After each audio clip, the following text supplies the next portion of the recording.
that's the real value of PR and having a lot of credibility. It is, people have an emotional response when they read about somebody. They get excited about it. It really amplifies the messaging.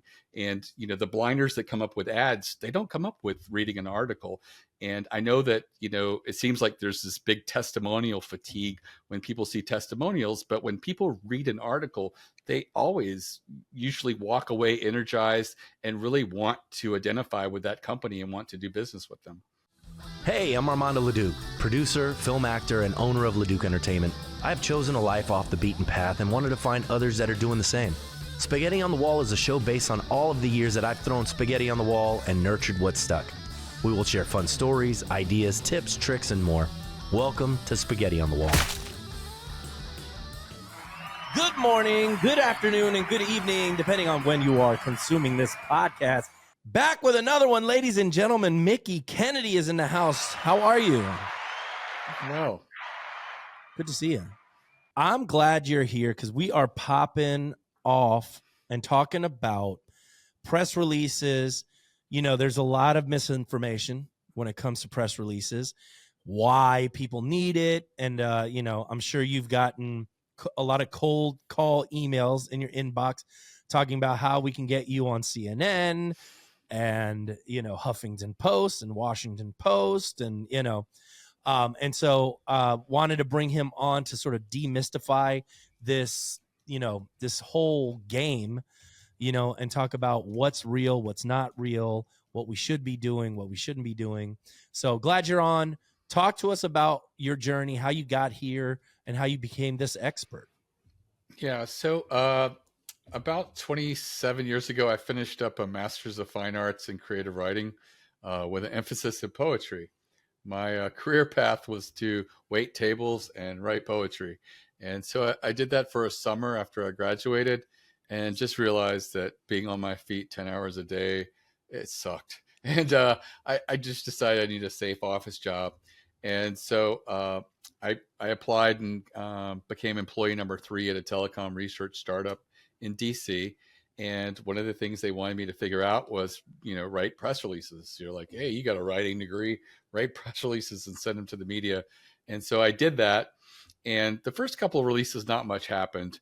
And so I started to break down the anomalies that we had with the telecom data and figure out what the story behind that was. For example, like there was one Caribbean country that accounted for more telecom traffic between it and the United States than all other Caribbean countries combined. Why was that?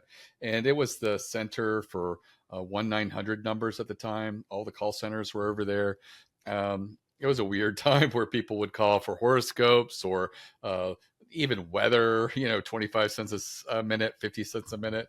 And that was that. Back when Clio was a thing. Yes. And so we sent that out and the media loved it. We got picked up by like Financial Times, Economist, Washington Post, Wall Street Journal. And we just continued to issue releases that explored the stories behind the data. And they did really well. And I was faxing at the time. And the stories behind the data. Right. Let's get. I want to finish the story, but I like that topic. Sure.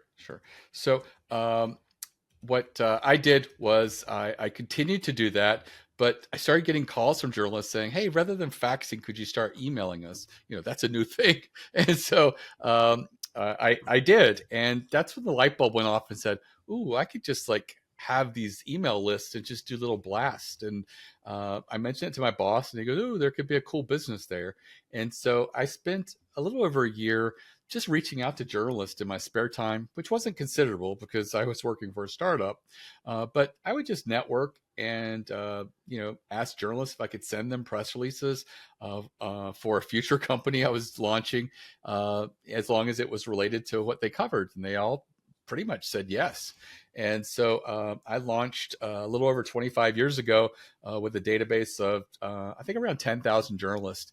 And I was just a matchmaker. I would get a client, take their release or write a release for them and blast it to journalists that I thought it would be a good fit for. And over the years, PR Newswire reached out to us. They're the oldest and largest newswire press releases. So they said, "Hey, we kind of like what you're doing. Maybe there's a way we could work together." And I really didn't think so, because I know they charge like $1,600 to move like a 600-word press release nationally, and I was charging $200 or $300 at the time. And so I met with them. I talked to them about my clients, mostly small businesses, entrepreneurs, startups, authors, speakers, people like that.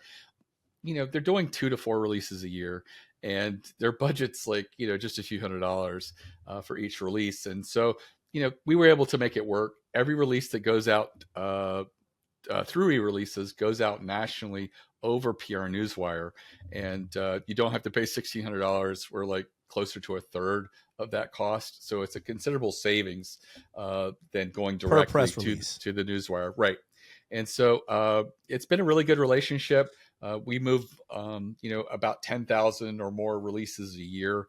So we are sending them a lot of traffic, and their salespeople are out there trying to secure clients who spend 20 to 40,000 a year, and my clients, barely break 1,000 a year. So it's a good relationship. I mean, they're not losing any business by supporting small businesses and entrepreneurs. I think that's really cool. And we do sometimes graduate people to the point where they've grown to a size where it'd be a better fit for them to work directly with the Newswire. Nice. And so talk to me this story behind the data. Right. So, we were just publishing data. And I think the first couple of releases I had would be just like, hey, here's, incoming and outbound traffic between the US and Latin America. And we send it out and nothing happens. And so it's like, well, what's interesting about this data? And it's like, oh, well, if you look at, Brazil, it's really, grown double digits every year between them. It's like, well, that's interesting. That shows that there's something going on. And why might that be? And yeah, we talk about, the economic growth of particular countries and sort of things along those lines. And what was really cool about that is we started getting articles that were more investment related, and all of a sudden our customer base, people buying our data, which used to just be phone companies, all of a sudden we started getting hedge funds, people, investment groups who said, hey, if we look at this data, we start seeing bumps, there's that's a sign that there's going to be potentially an economic boom in that country. So it was really interesting to see how we were sort of guiding along what the data was capturing, and widening our potential customer base, because people were like, oh, that is interesting. There are some leading indicators here with the data. And so that was really, really exciting. And it made me think that, why aren't other people doing this? I'm just putting together stories, sending them to the journalist, and boom, we're getting articles. And so I found that really amazing and a really great opportunity for small businesses. So talk to me about the development of the content, and when you first start working with somebody, and how are you digging to find the story? I'm imagining that's part of what you guys do, right? It's like, okay, how do I make what you do interesting enough so that when I put it out, somebody's going to want to pick up that story? Right. So while we do offer writing services, I generally provide more education and trying to get my clients to see what are the possible things buried around their business. And so to that end, I have like a video masterclass where I walk people through the types of strategic exercises for finding meaningful stories, strategic, newsworthy stories, and that helps a lot, because it is to for us to do it for a client. We're no longer talking about things that are $200, $400, $500 to get out. It's so labor intensive. But the same exercises I ran through, I can teach those to my clients and others and have them do it, and then either they write the release or we write the release, and go forward from there. But it is interesting. There's lots of different ways to sort of look through the possible newsworthiness of a company or an individual. at the beginning, one of the things I like to anchor is like, what's your story? What is the story of your business, or you as an individual within the business, or a particular product? It's not very indifferent than the people who come on Shark Tank. They always open with, this was how, what was going on when I started the business or the company. This is my journey. It may have been an obstacle that they overcame, or sharing a vulnerability, like they lost a spouse and they had this hobby, and then they thought to themselves, could I turn this into a business? And I think the reason that all of the Shark Tank people generally begin with their story is because it really humanizes them, and it brings a human interest element. And we naturally want to care about people and their experiences. And I think that so many people don't want to do business with a logo and a name. They want to do business with, an entity that they relate to the people. Like Tesla, for better or for worse, is a lot about Elon Musk and his ego and his bravado, and that there's a lot of people that relate to him that way. And there's other businesses like that as well, where the individual behind the business is a real reason for why we feel so close to the product or the service. And getting that story out there can really sort of anchor you and make you very relatable to the media. And journalists are natural storytellers. They like their articles to follow a story arc. And if you can incorporate those elements in your PR, you have a higher likelihood of them turning that into an article. At the same point, you have to recognize that they're protecting their biggest asset, which is their audience. And so there has to be an exchange. You want your message to get out. You want to sell more product, but you also have to make sure that what you're communicating can be told in a story that either educates or entertains or delights the audience. Sometimes the ability to do all three of those things can really make you stand out. And I think that so many people sort of bury down their story, especially small businesses. They want to appear bigger and more corporate than they are, and very professional. I had one client who, just in talking, shared an embarrassing story that happened years before, where they had to cancel Thanksgiving and spend that Thursday through Sunday getting packages ready to send out that Monday. And I told them we should put that in a press release, and they just didn't understand why. But I twisted their arm enough that they did it, and they got several articles. But the lead article in an Inc. magazine, a 2-page article in Inc. magazine, it opened with that story, and they just didn't understand why that was important or why that mattered. And I said, that cuts through everything. That shares a vulnerability with you and an obstacle that you overcame that so many entrepreneurs identify with. Not the same instance, but we've all had these things where we sacrificed for our business, and mistakes were made, and we had to just dig in and do it. And we like that. And that was a few years ago. You've overcome that. You're growing like gangbusters. It really grounds you, and really makes people like start rooting for you. And that's a really great element that a really well-developed article can do. And you're saying you do or you don't write the articles? Well, we do offer press release writing. What I can't do is sit down. Well, I can sit down with you and spend a couple hours brainstorming and get to these stories and things like that. But then we're talking at like a $10,000 a year level working with me. And what I do is I provide the same education and exercises I do to get down to that for free. I have a free masterclass where I break all of this down, where all of these newsworthy ideas are.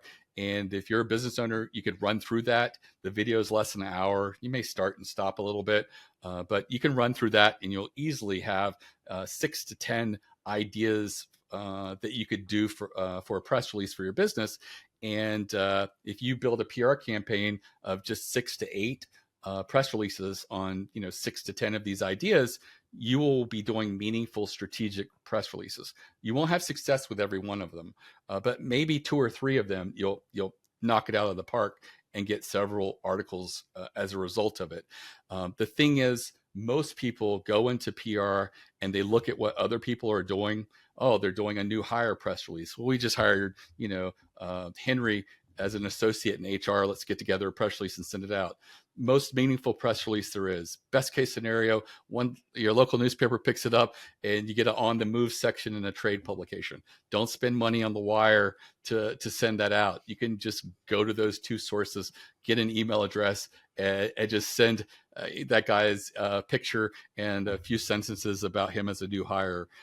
You're really not taking advantage of the leverage opportunity of a wire with a new hire press release. The exception being a key executive or an industry veteran. And outside of that, I really think it's a waste of money, but it's probably the number one press release that we get at eReleases. The second most frequent release that we get is a product launch press release, which can be really good, but I'd say 80 to 90% of them are, here's a product, here's either a bullet list of features or the equivalent of a bullet list through sentences of features, and then a link to the product.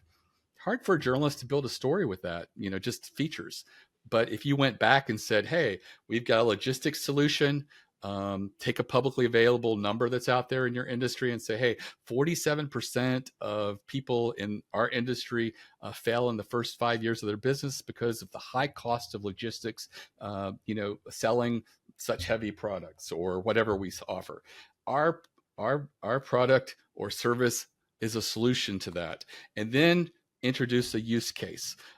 This company had this problem. They've tested our product. This was what they saw. Here's a quote by them. That's a story. So now here's a new product, but let me tell you about someone who was transformed and this great outcome they had by using it. Here's the quote. And then you go back to listing a few of the features. That is a more complete story. And so if you're releasing a press release as a product launch press release without those elements, journalist is going to look at that and say, what am I going to do? Go out and try to squeeze a story out of this company? They're not. They're going to move on. And so I think that's really important, is to just sort of don't look at what other people are doing in press releases, because 95% of those out there are failing. They're not creating earned media where journalists write articles about them. Go to my masterclass. It's available for anyone. It's at eReleases.com/plan, PLAN. And sign up for that. It's completely free. I guarantee in a little over an hour, you'll have an amazing education, and you will know exactly the types of strategic releases you should focus on. And anybody that builds a PR campaign of those 6 to 8 press releases, which is a proper PR campaign. And I always tell people, if you're going to judge PR with one press release, I'd rather you just save your money and move on to Pinterest or whatever other shiny object is out there, because you really have to measure it with a proper campaign. And 6 to 8 releases is usually the minimum. And, whether that takes you a year or a year and a half, or whether you can, get those all out in 6 months, it's up to you. What's a rhythm that is natural to you and that you can stay on top of and actually get done. But you really should try that. And they all should be strategically different, and really mix it up and find out what works. And once you have one that works really well, see if you can replicate it, tweak it, change it. You'd be surprised. I had a carpet company in New Jersey approach me with a budget for 12 releases a year.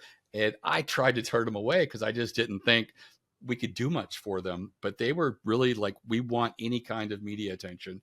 And I was just like, okay. So we did 4 releases. I took their money and nothing happened. And we had a brainstorm session. And one of the exercises we went through was asking them who their hero was and who their enemy was. And when we were talking about their enemy, I expected it to be like, Lou across the street with his rug emporium.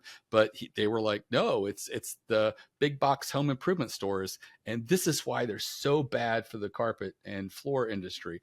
And I was like, ooh, I think there's a story here. So we sort of built a press release that was sort of a David versus Goliath of what they as a local carpet company in New Jersey have to do to compete against the Home Depots and Lowe's of the world, and why they are so bad for the industry. And we sent that out, and it went viral in the floor trade world, which, you know, is still sort of small. Right. A dozen floor trade publications picked it up. And first thing I pointed out is, look, this is great, but your customers don't read floor trade publications. But they're like, no, this is really good. It gives us authority in the industry. Just keep going.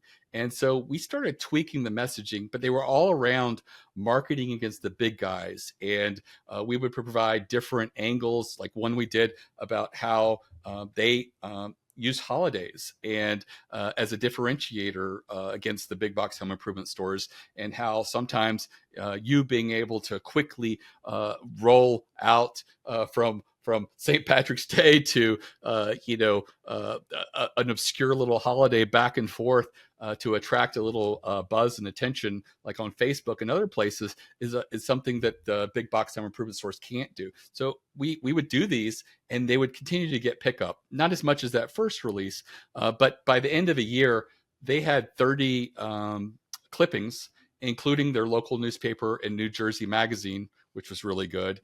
And they put them all together, printed them out in what they called a brag book. And it was a binder. And every time they went to someone's home to give them a quote for carpet, they would say, look, we may not come in the cheapest. We've been in business for X amount of years. All of our installers have been with us for a long time. You know, we don't just go down a list of people who have a home improvement license in the state and say, can you install carpet, which is what Home Depot and Lowe's do. And here we are in Floor Trade Weekly. Here we are in the local newspaper. Here we are in New Jersey Magazine. And they just went through real quickly, couple minutes added to the sales process. And they started in closing more sales at a rate of 17%. And Wow. that was extremely meaningful to them. And it was just by adding that, because it's a huge credibility boost when you get earned media. It Sure. acts as social proof, almost like an implied endorsement when a journalist writes about you. It's this huge authority. It's a signal of trust. And, you know, if I'm looking at two carpet guys and one's $400 more, but my God, they've been in like a dozen, you know, more than a dozen national floor trade magazines, I'd say they kind of know what they're doing. You know, they're recognized in the industry. And so naturally, I'm going to gravitate towards them, even if it costs a little bit more. And, you know, that's the real value of PR and having a lot of credibility. It is, you know, people have an emotional response when they read about somebody. They get excited about it. It really amplifies the messaging. And, you know, the blinders that come up with ads, they don't come up with reading an article. And I know that, you know, it seems like there's this big testimonial fatigue when people see testimonials, but when people read an article, they always usually walk away energized and really want to identify with that company and want to do business with them. So it's an hour long, I guess, online course or video that teaches someone how to dig for the story. Correct.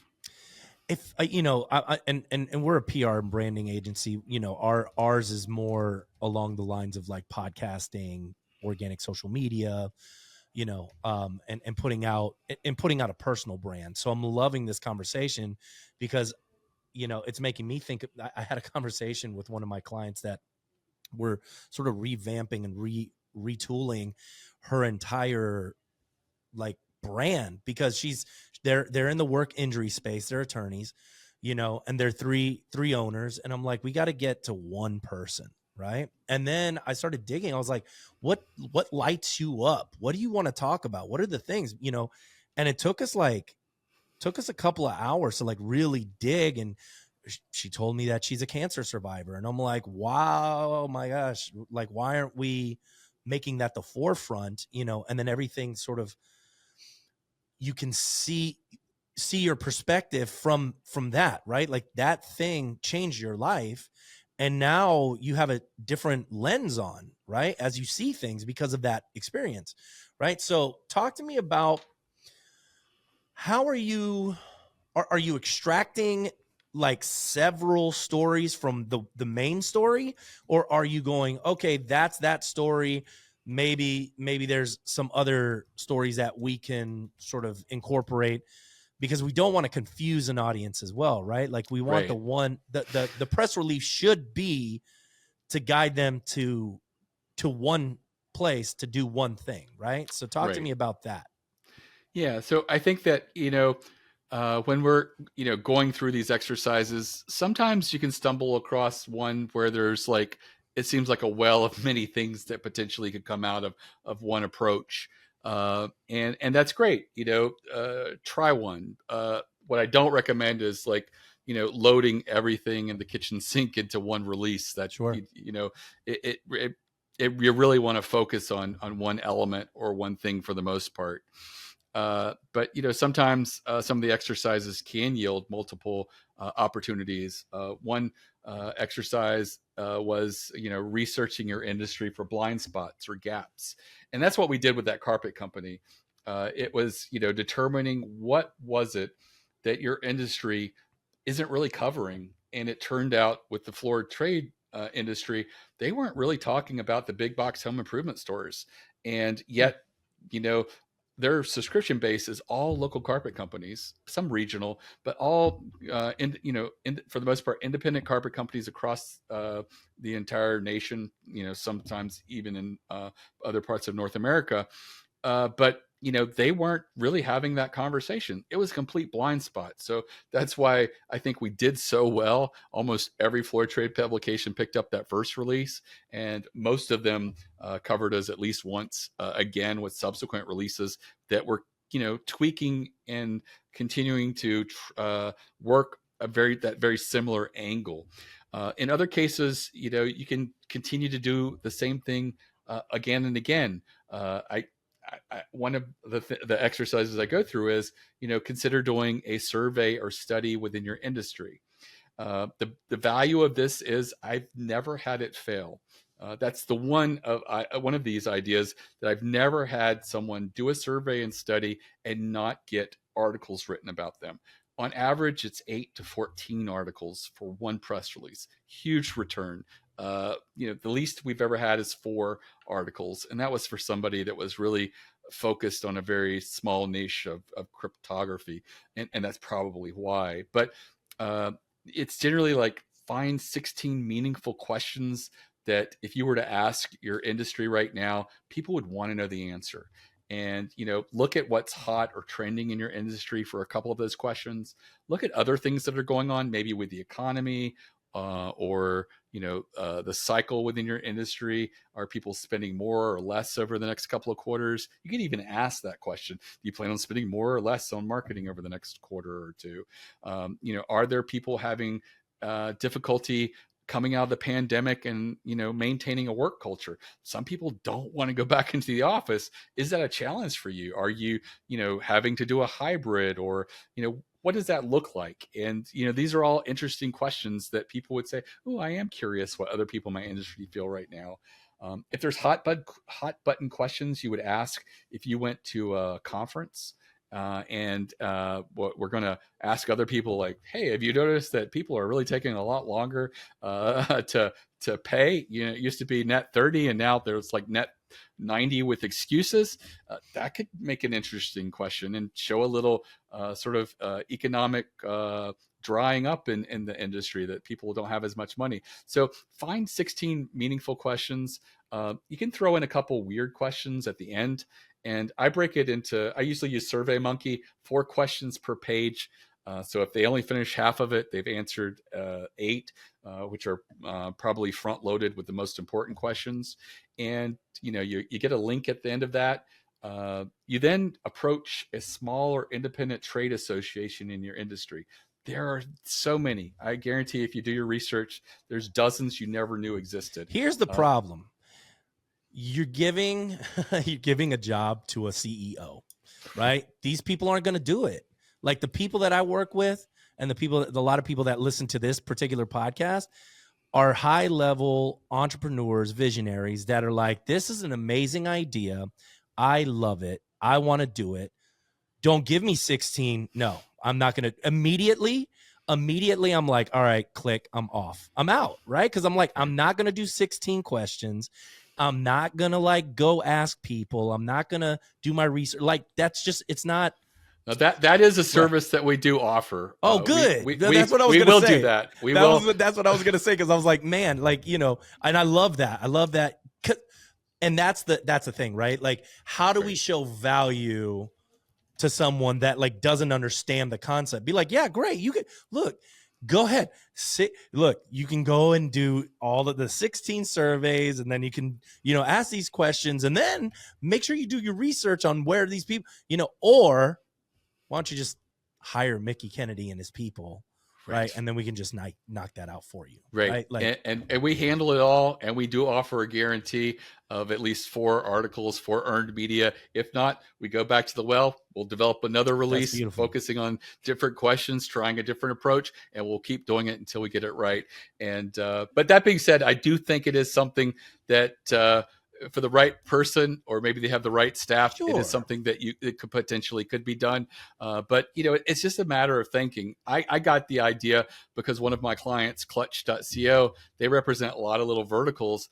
And a few years ago, they started doing a survey for one, and it got a really good pickup. And then now they do like 20 to 30 articles for a lot of these different niches, and they do them annually.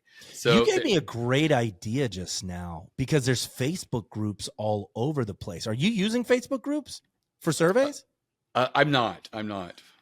I mean, that would be like whatever industry you're in. If you're an attorney, they're Facebook groups. Plumbers, Facebook groups. Electricians, Facebook groups. Social media managers, Facebook groups, So you could probably like just join a bunch of Facebook groups in your, in your area or across the world, and then just pose those questions in there, right? And have your assistant, aggregate that stuff. Let me ask you this: are you using AI for any of this stuff? So I am not currently using AI, but I have been testing it, and I do see myself launching another little masterclass for my customers, walking them through how to use AI to craft a press release.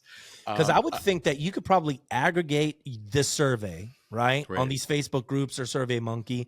I love social media for that, because everybody loves to give their opinion. Like, it's you put a question in there, and like you will get 90 to 100 answers. So what if we could take all of that stuff, put it into chat GPT, and see if it can spit out something that is at least a good rough draft, and then put it into the hands of an expert. But even use it for brainstorming. I find it really fascinating from a brainstorming standpoint, where I say, hey, here's the 16 questions and the responses, the percentage of responses we got. Build me 40 potential ideas focusing on one of these questions and responses, and just brainstorm with it, play with it, and see what it comes up with. And it might pull something forward that you're like, oh, I didn't even think of that. That's amazing. That is fantastic. We should do that. I love what you're doing. Immediately inspired by this. We will have conversations. I mean, we're in PR, so I don't have this service, so I'm just gonna send them on your way. So no, I love that. I think PR is, as we move into 2024 and 2025 and beyond, people are going to start to understand that your brand, personal brand, is going to be valued. It will have a valuation. Just like your business has a valuation, you personally, your personal brand will have a valuation, which is why being active on social media, having a podcast, getting invited to speak, getting invited on podcasts, having press releases, all of that stuff is necessary to increase the social currency, right? And then that way, with the social currency comes opportunity. And that's what I think a lot of business owners don't really get right now, is that they're so short-sighted on the ROI. I'm going to spend money on an ad, and then that's going to get me this. I don't know why I just spoke with a Southern accent, but that's the thought process. Oh, I'm going to spend money here, and that's going to give me the ROI, instead of thinking about, if I can brand and if I can build the huge brand, the opportunity that comes in, the conversations that you can have at the higher level because you have the respect, credibility, authority now becomes exponential in terms of earning potential. Like, of course you're going to make more money because you have the clout, the currency to come in, and people are going to go, oh, yeah, that guy or that girl. Right. So yeah, if you guys are out there and you're listening, hit up Mickie, get yourself some press releases, understand the story. The story is important. And I tell people that all the time. I'm so glad you're on, because when you're putting out content on social media and it's just facts and you're just talking, there's nothing to connect someone. Nobody's going to resonate with it. Nobody's going to like it and engage with it. But if it's engaging, I've had, give you an example. I posted my report card from high school on social media a couple of days ago, and it's just, it's blowing up. And I had a 1.8 grade point average. I was a fucking idiot in school. I was shamed to think that I wasn't going to make it. But like, look, school wasn't for me, right? And so I'm and that might be the story. That might be we might have a conversation where we talk about that as a press release in terms of like, why is it that we're forcing the school system upon every single child and then expecting every child to go through the same assembly line when it just doesn't work, right? And like, if you have a visionary kid, how much damage is that kid going through because he or she is made to feel like they're dumb, they don't know what they're doing, that because so-and-so is making an A and you're making a D, that you're less valuable. And the value is nothing, right? Like, so that might be a good story, but all that to say is that when you're putting out content that like resonates and that's like from here instead of here, you're going to have a lot more engagement. And just to your point, people are going to pick up the story because it hits, so I love that. Mickie, please tell them where they can find you. So again, the website is eReleases.com. All of our social media is on the lower right. I think it's my direct LinkedIn. It's about the only one I do well. I have people who handle the rest. And again, the masterclass is at eReleases.com/plan, PLAN. Feel free to chat, email, or call the number on the website. No salespeople. I only hire editors. And, feel free to talk to them, have a conversation. We'll review either your notes or your press release, whether you've placed an order with us or not. We really are there to help small businesses, and we believe PR is one of the great ways to get there. I love it so much. Mickie, thank you so much for being on the show. You're welcome.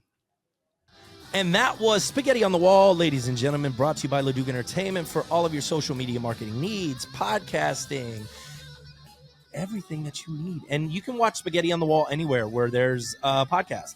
Spotify, Apple Music, YouTube. You're probably listening to it right now. So keep listening, and we'll see y'all next week.